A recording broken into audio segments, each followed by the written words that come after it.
Hello, hello mga kakotse. Pumunta tayo sa SM.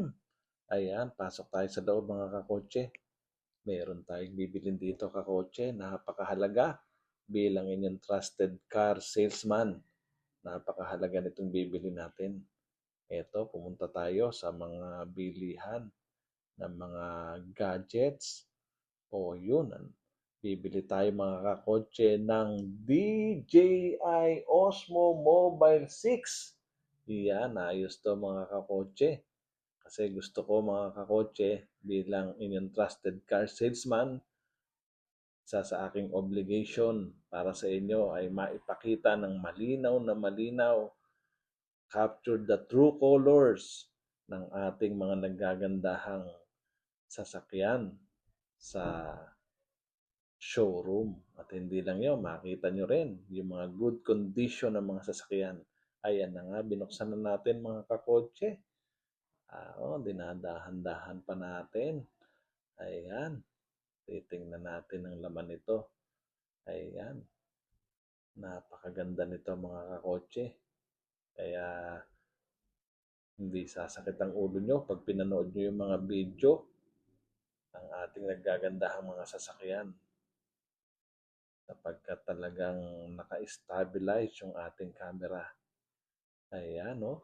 Buksan natin. Yun, napakaganda. Kompleto. Ayan, isa-isahin natin. Ayan. Yan ang ating gimbal. Ayan. Stabilizer. Ayan nga. Inaayos na ni Bossing ng DJI ang ating Osmo Mobile 6. Ayan, isa-isa niya ipinakita sa atin. Ayan, kompleto ang laman. Walang kulang. Wala rin lapis. Ayan. Ayan, i-demo niya sa atin yan mga kakotse. Ayan, assemble na natin. At titingnan natin kung gagana sa ating cellphone. Ayan, pinapaliwanag sa akin ni Bossing. Ayan, ikinabit na ang stand. Ayan. Yun, tumayo na. Ganda talaga, dumikit pa ang magnet. Ayun, umikot. Oo nga, no. Ang ganda talaga tong Osmo Mobile 6 na to. Ayan, sinisingil na ako mga kakotse. Ayun, tiningnan ko kung magkano ang babayaran ko. Mahal din pala to mga kakotse, pero hindi bale. Sapagkat ito ay magagamit natin para kuhanan natin ang ating mga quality car sa aming showroom. Para makita nyo ang pinaka-best deal. Bumili na para sa inyo, bumili tayo dito sa DJI. Ayan mga kakotse. Ayan. Bayad na. O, yan. Tama-tama ito sa ating cellphone. Tetestingin natin. Nag-download na nga tayo ng app ng DJI. Ayan. Ayan. Magkapares talaga yan. Okay na okay. Ayan. Kailangan na matutunan natin agad ito mga kakotse. Kung paano gamitin ito para makuha na natin ng video ang ating mga naggagandahang sasakyan. Kasi yun, over 300 quality premium pre-owned cars ang nandoon pero budget friendly. Ayan nga, pinapaliwanag na ni Bossing ng DJI.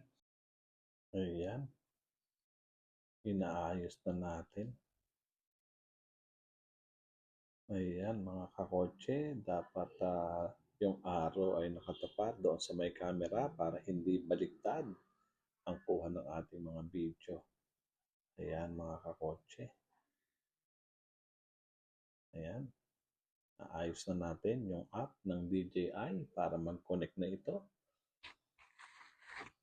Tingnan natin kung ito'y gagana talaga to mga kakotse. Oh. Ayan. Iyon, dumikit na mga kakotse o umiikot pa. Ayan. Ay, hindi yata hindi lapat. Kailangan lapat mga kakotse para hindi mahulog yung ating cellphone. Ayun, mga kakotse. Pumantay na. Ayos. Ayan. Tinesting na ni boss. Ayan. Maganda ang pagkakalapat nito mga kakotse. Testingin natin. Ayan, tinesting na. O, ayan. Ba, sumusunod ang camera mga kakotse. O, naka-follow din. O, kaya kayo mga kakotse, follow na rin kayo sa magaganda nating mga new arrival. Nakukuha na natin ang ating camera gamit ang ating bagong binili na DJI Osmo Mobile 6. O mga kakotse, abangan ninyo ang ating naggagandahang units sa ating all-car showroom.